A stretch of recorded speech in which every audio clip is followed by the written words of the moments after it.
You're live, so they told me, but I'm feeling dead. This is the Aaron Zero Show with another edition of today's noise. And what do we have in the noise? Well, Prime Minister Modi is there in Australia after signing a lot of memorandum agreement deals with the Australian side. And it seems his visit to Australia has been highly successful, as was his visit to Indonesia, where apparently a $630 billion defense deal was signed with Indonesia. And now with Australia, there is going to be import of uranium, which was earlier blocked, and it will be open to international atomic energy inspections, so I believe. And it's going to be primarily used for India's nuclear reactors. And uh, India wants to up the power generation from 8 gigawatts to about 100 gigawatts over the years. So that will be a big help. Also, there is a mining agreement that will help with mining technology in the state of Odisha, and Australian super PAC investment of 500 million Australian dollars in the Indian economy. Also, there is the Cocos Island, which is owned by Australia, where a space tracking station will be set up to follow Indian space flights. And then there is a maritime and defense agreement with Australia, which will help in keeping the Indo Pacific Ocean open. And there will be more cooperation between India and Australian defense industry, army, navy, etc., and coordination and interoperability, as they call it, between Australian Coast Guard and Indian Coast Guard and Indian Navy to thwart any attempts to dominate that area. I'm thinking of a country, probably China. And so it's a good cooperation which increases the level of cooperation between India and Australia. So Mr. Modi's trip has been a win win basically for India. And now he's presently in New Zealand.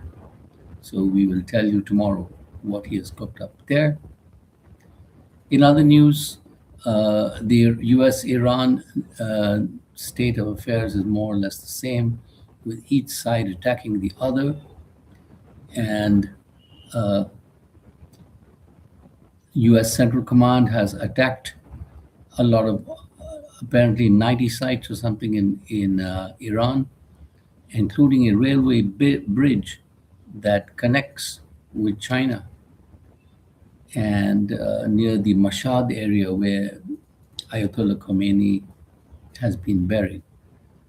So it doesn't look good on the Iran front, and the Iranians have said that they're not going to put up with the bullying and extortion of the USA, which is exactly what Mr. Trump is about: bullying and extortion, trade tariffs, etc., all that rubbish that has been continuing. And I think the world is quite tired of him and they're wondering when he's going to leave. So who knows? Your guess is as good as mine.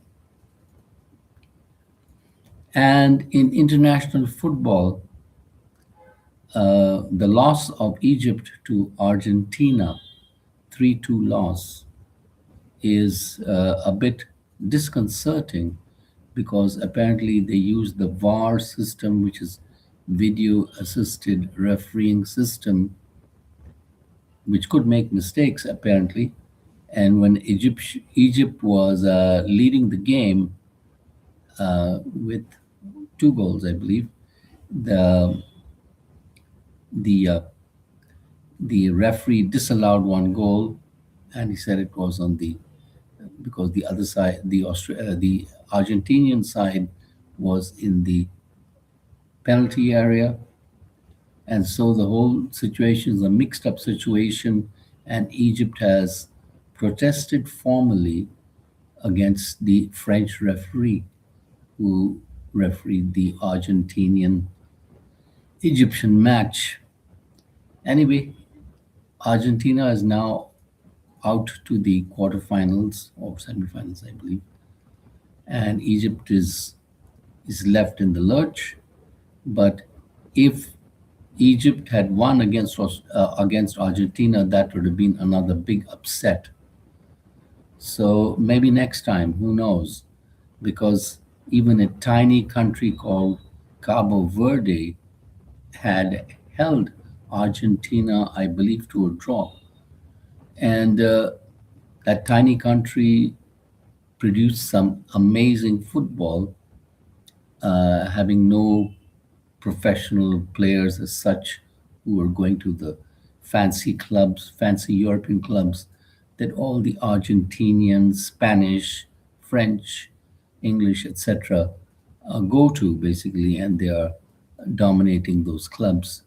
Here was a country which is just dominating in its football by its own basic strength. So, quite an amazing story, the Cabo Verde story. And I don't think you can count them out. They'll be back before long. And what else do we have in the Indian situation? We have the monsoon fury in India, and the steady rain has made up the monsoon deficit, and it's now only 14%. So the delayed rain has contributed to a lot of waterlogging, potholes, downed trees, etc.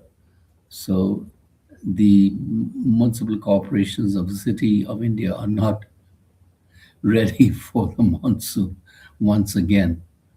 And so who knows when. But we are happy to have the rain and give the gardens and trees a lot of fresh water, and they need that. All the plants and the birds were thirsty. So it's all good. And on that note, we thank you for watching and subscribe by the billion.